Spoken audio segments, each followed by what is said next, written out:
Coucou tout le monde!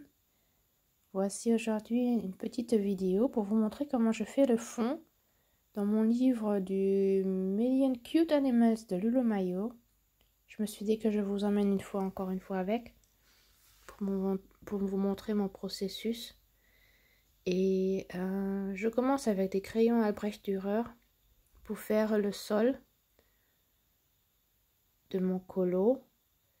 De mettre les couleurs vraiment aléatoires, vraiment complètement aléatoirement pour faire un effet sol plutôt gazon et en même temps sableux.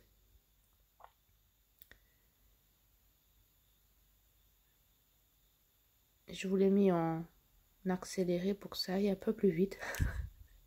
Parce que je pense que vous voyez aussi bien comment ça va dans cette vitesse-là. C'est mon premier colo dans ce livre-là. La plupart de mes colos, comme vous le savez, c'est dans le Million Sloth que j'ai bientôt fait terminer. Mais comme celui-ci, il avait des paresseux aussi et que je l'avais vu sur Instagram d'une bonne amie à moi qui l'avait fait, j'avais très envie de le faire aussi. Donc je me suis dit que je vais faire un fond un peu autrement que ce que j'ai l'habitude de faire. Et je vous ai déjà montré un de mes colos qui est fait à peu près pas complètement de la même façon, mais je voulais mettre du collage dedans. Je me suis dit que j'aimerais bien que le fond il ait quelque chose. Et dans le Million Sloth, j'avais fait sur ma page avec le chemin et tous ces champignons. Le bas et le haut étaient très vides. J'avais fait du collage. Je vous ai fait une vidéo, je vous mettrai le lien pour que vous puissiez voir comment je l'avais fait. Et là, je me suis dit, j'aimerais bien aussi mettre du collage parce que le fond me semble aussi relativement vide et je pense qu'on peut bien faire quelque chose dans le fond. Donc, je voulais mettre au début un sol pour que ce soit vraiment bien délimité où est le sol, où est le ciel.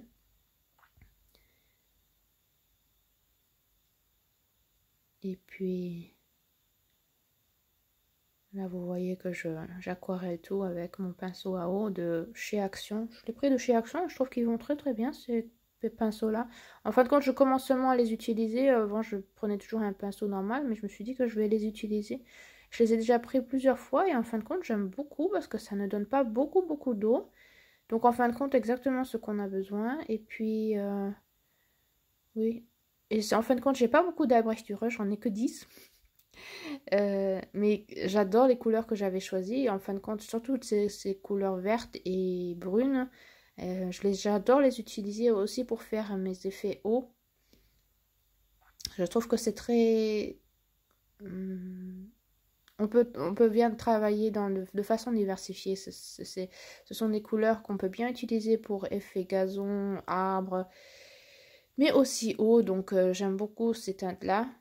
Et je me suis dit que j'aimerais bien de temps en temps m'en acheter oui, quand j'ai l'occasion d'aller dans la boutique, il y en a.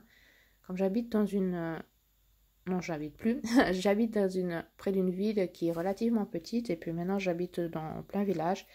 C'est un peu difficile de trouver des boutiques, des magasins qui ont vraiment des crayons qu'on puisse acheter... qui soient vraiment de bonne qualité.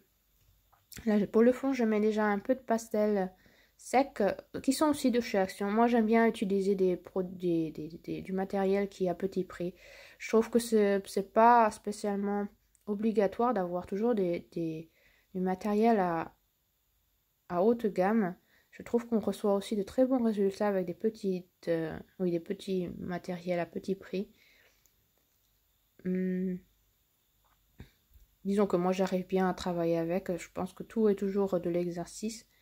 J'avais un peu de problème avec le centre de mon bouquin là parce qu'il n'est... Oui, j'arrivais pas à bien mettre du pastel. Et puis après j'ai pris des journaux, des pages de magazines et que j'ai découpé comme des brins d'herbe en fin de compte. Et j'ai regardé où je pouvais les placer, où est-ce qu'ils pourraient bien aller. Et au début, je voulais tout placer avant de coller. Et puis, je me suis dit, ça va être compliqué pour que tout tienne où il doit être, oui, où tout doit rester. Donc, je me suis relativement vite mis après à les coller.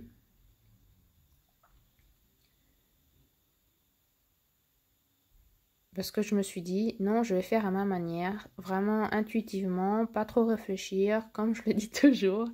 On y va et on verra quel est le résultat. Donc, je commence à coller ici et là où ça me convient, pour mettre un effet herbe derrière, des autres herbes.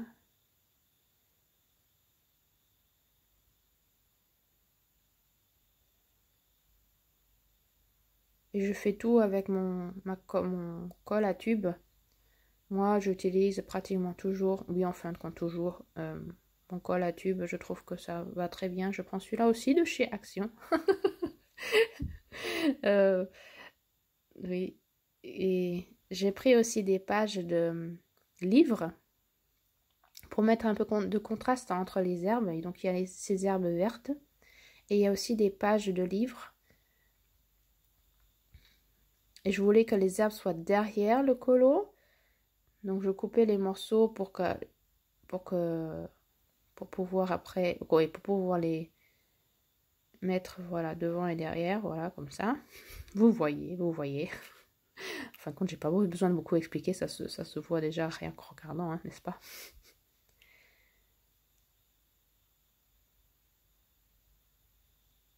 Et puis en fin de compte, c'est vraiment toujours très compliqué de faire ça de cette manière-là. Bon, ça, ce sont des brins d'herbe, donc ça va. Mais quand on veut faire un colo qui est un peu plus compliqué avec des... pas un colo, mais un fond un peu plus compliqué en collage, parfois ça devient difficile quand il y a beaucoup de petits éléments et qu'il faut passer derrière tout ça. Après c'est trop court, après c'est trop long, après ça ne va pas. Mais bon, sur ce colo, ça allait à peu près. Et puis je me suis dit que je vais pas me prendre la tête pour tous ces petits espaces qu'on verra après. Que je me suis dit que je n'ai pas envie de toujours me prendre la tête. Je pourrais passer des heures à faire ça vraiment minutieusement pour que ça soit parfait. Mais en fin de compte, je pense que quand on regarde un colo qui est terminé, on ne le regarde pas pour voir tous les détails et pour voir s'il est fait à la perfection ou pas. Quoi, disons, moi je ne le regarde pas pour voir s'il est vraiment fait à la perfection ou pas. Donc, je trouve que c'est le rendu final qui donne l'effet. Et après, je me suis décidé pourquoi en mettre que derrière le colo. Je pourrais aussi en mettre devant parce que les herbes pourraient aussi passer devant. Les petites fleurs et devant. Le champignon. Donc, je me suis dit, allez, on met aussi devant. Et puis, ça me faciliterait la tâche aussi.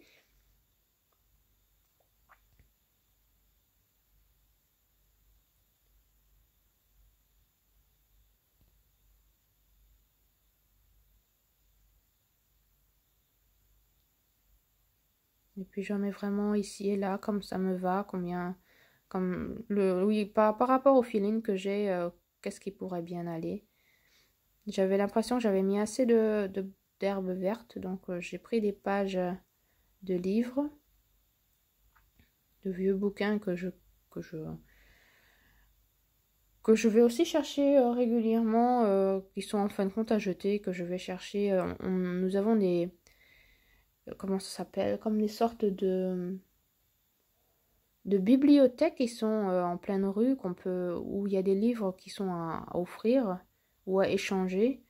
Et donc, c'est là-bas que je vais les chercher. J'avais mis des herbes aussi rougeâtres. Et puis, pour mettre un peu plus de couleur. Et puis après, je me suis dit, avec mes tampons, je vais mettre des petites étoiles en plus pour faire un petit effet... comment dire? Petit effet merveilleux, quoi. Et puis, nous arrivons déjà presque à la fin de cette vidéo. Avec un fond un peu original, fait en collage, comme j'aime beaucoup les faire. J'espère que cette vidéo vous a plu, qu'elle vous a inspiré. Dites-moi, oui, si vous avez aussi envie de faire un colo dans ce genre-là, d'essayer. Et Je serais contente d'un petit commentaire, d'un like, d'un abonnement pour faire avancer ma chaîne. Et je vous souhaite une bonne journée, une bonne soirée et je vous dis à très bientôt. Au revoir.